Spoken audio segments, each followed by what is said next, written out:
तो z is equal to v t minus delta over k. तो ये मेरे पास जैसे मैंने अभी एक्सप्रेशन आपको बताया।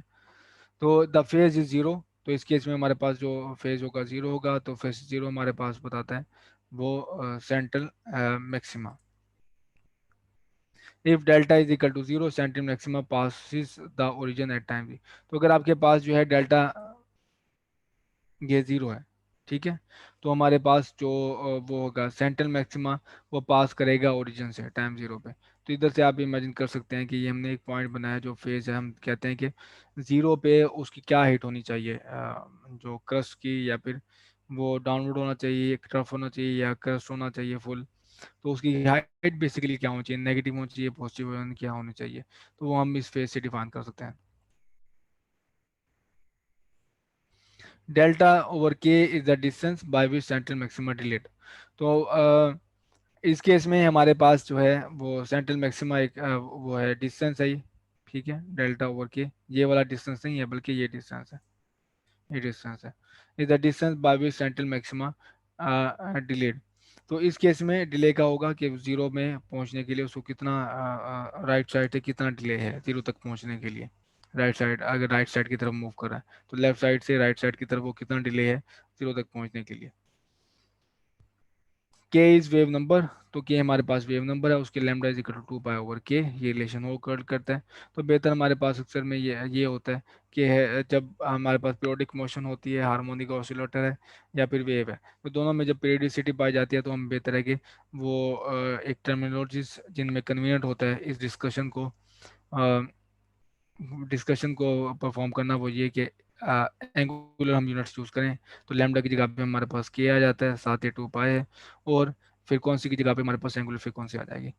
तो इसमें at at fix point g string vibrates, तो हमारे पास फिक्स पॉइंट में हमारे आपको पता है कि कोई जो पोर्शन होता है इसका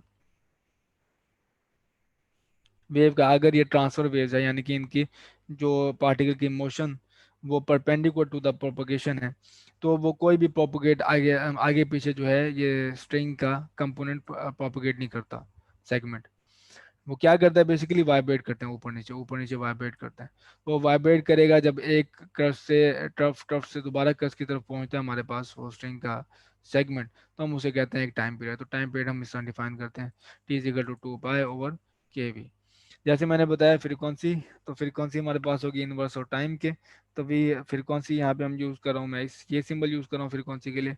तो वन ओवर टी, आप इसका इनवर्स लें तो आपके पास K V over two pi is equal to V over lambda आ जाएगा।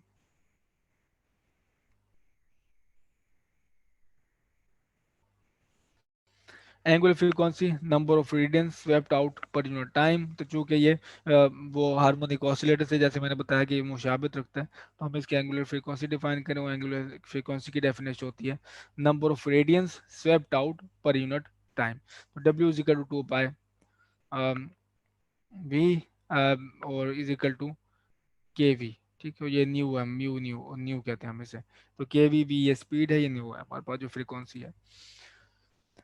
तो जो एक्सप्रेशन जो मैंने अभी आपको शो किया था वेव के लिए, तो वो आपके पास एक नाइसर वे ये है कि आप वो पूरे एक्सप्रेशन को इन टर्म्स ऑफ, पहले के में लिखा हुआ था, इन टर्म्स ऑफ के और डब्ल्यू के फॉर्म में लिखो, के या वेव नंबर और एंगुलर फ्रीक्वेंसी के टर्म में। तो कि वेव नंबर और एंगुलर फ्रीक्वेंसी के टर्म में हमारे पास फंक्शन जो होगा वो ये होगा। तो ये भी वेव है के जी माइनस डब्ल्यू टी। तो ये वेव है हमारे पास ट्रैवलिंग टुवर्ड्स राइट, ये वेव है हमारे पास ट्रैवलिंग टुवर्ड्स लेफ्ट। तो ये नेगेटिव आपको नजर आ रहे हैं यहाँ पे, ठीक है, सेगमेंट के साथ। यहाँ पे भी, यहाँ पे नेगेटिव था, यहाँ पे प्लस हो गया, यानी कि पूरे एक्सप्रेशन का नेगेटिव है, पूरे एक्सप्रेशन का।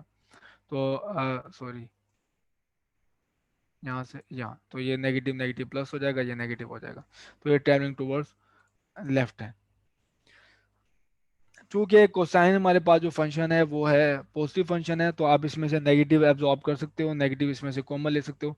तो इस पूरे एक्सप्रेशन से अगर नेगेटिव कॉमन ले लो तो ये के माइनस के जी नेगेटिव हो जाएगा, ये भी नेगेटिव हो जाएगा, ये प्लस हो जाएगा, और माइनस नेगेटिव कॉस में एब्जॉर्ब हो जाएगा। तो ये आप इस पूरे इस फंक्शन को इस तरह लिख सकते हो। आप इसको भी इस तरह लिख सकते हो जो कि मैंने अभी नहीं लिखा। तो यहाँ से भी आपकी माइनस कॉमन ले लें तो आपके पास ये भी फंक्शन इस तरह आ जाएगा। सेकंड हमारे पास कुछ प्रॉपर्टी है साइनसॉइडल वेव की इसमें। साइनसॉइडल याद करें, साइनसॉइडल वेव भी हम डिस्कस कर रहे हैं, पहले हमने टर्मिनोलॉजी बिल्डअप की है, अब हम जा रहे हैं दूसरी कॉम्प्लेक्स नोटेशन में। तो साइनसॉइडल वेव के केस में आपको पता है कि आयलर होता है E power iota theta is equal to cos theta plus iota sine theta. तो साइनसॉइडल वेव जो है कि हमारे पास जो सिर्फ ये कॉज वाला कंपोनेंट है, ये वाला जो कि रियल पार्ट है, आप इस तरह लिख सकते हो साइनसॉइडल वेव क्या होगी, एफ ऑफ जी टी जो हमारे पास है वो रियल पार्ट होगी इस कॉम्प्लेक्स फंक्शन का, ठीक है, इस कॉम्प्लेक्स फंक्शन का। तो ये सारा का सारा जो आर्गूमेंट है ये वाला, ये देखें, ये वाला आर्गूमेंट ये है। तो आप अगर आइलर फॉर्म इसकी ओपन करेंगे तो ये कॉस ये आर्गूमेंट आएगा प्लस योटा साइन ये आर्गूमेंट आएगा। तो आप सिर्फ अगर रियल पार्ट की बात करें तो हमारे पास रियल पार्ट ही है। तो इस तरह भी आप लिख सकते हो कॉम्प्लेक्स नोटेशन में भी। और इससे इंट्रोड्यूस होता है हमारे पास कॉम्प्लेक्स वेव फंक्शन। सिर्फ मैं अगर इस वेव फंक्शन की रियल पार्ट की नहीं पूरे वेव फंक्शन की बात करूं तो मैं टिल्डे से शो कर रहा हूँ, f tilde is equal to a tilde e power iota k g minus omega T. जबकि ए टिल्डे में मैंने वो जो फेज था वो एब्जॉर्ब कर लिया। ए टिल्डे इज इक्वल टू ए जो एम्पलीट्यूड है और साथ उसके फेज है ई पावर आयोटा डेल्टा। तो अब आप वेव फंक्शन लिख सकते हो कि मैं इस कॉम्प्लेक्स फंक्शन का सिर्फ रियल पार्ट ले लूँ तो मेरे पास साइनसोइडल वेव फंक्शन आ जाएगा। अगर मैं इस कॉम्प्लेक्स फंक्शन का रियल पार्ट ले लूँ तो मेरे पास साइनसोइडल वेव आ जाएगी।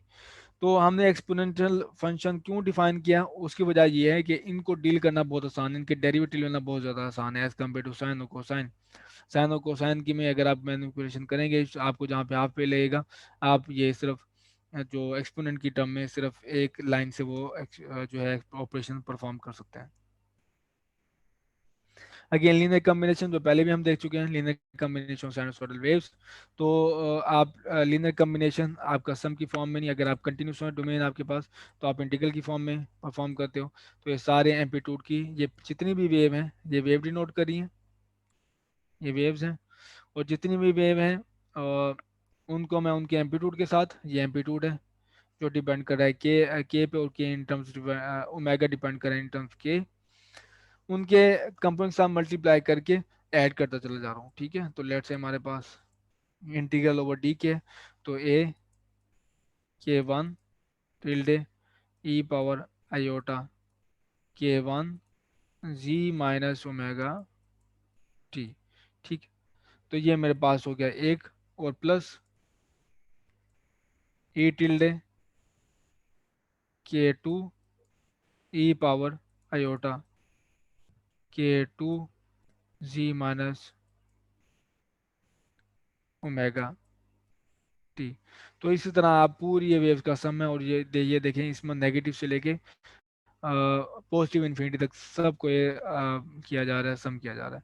तो इस तरह हम लीनियर कम्बिनेशन भी ये जो है वेव इक्वेशन होल्ड करती हैं, तो ये भी प्रॉपर्टी है वेव इक्वेशन की। और नेगेटिव और पॉजिटिव से इन्फिनिटी से हमने क्यों लिया है, क्योंकि हमने जो बहुत ट्रैवलिंग वेव है टुवर्ड्स लेफ्ट और टुवर्ड्स राइट, तो सबको हमने सम अप किया। माइनस से भी माइनस टूवर्ड्स लेफ्ट है और नेगेटिव माइनस टूवर्ड्स राइट है। तो इसमें माइनस के की वैल्यू होगी, इसमें प्लस के की वैल्यू होगी। तो बोथ डायरेक्शन में हमने इनको सम किया है। और जैसे मैंने बताया कि ये वे क्यों ये प्रॉपर्टी है, ये वेव इक्वेशन की प्रॉपर्टी है, को लीनियर कम्बिनेशन को भी होल्ड करते हैं। लीनियर कम्बिनेशन भी है वो जो अगर दो सॉल्यूशन का लीनियर कम्बिनेशन भी वेव इक्वेशन का सॉल्यूशन है।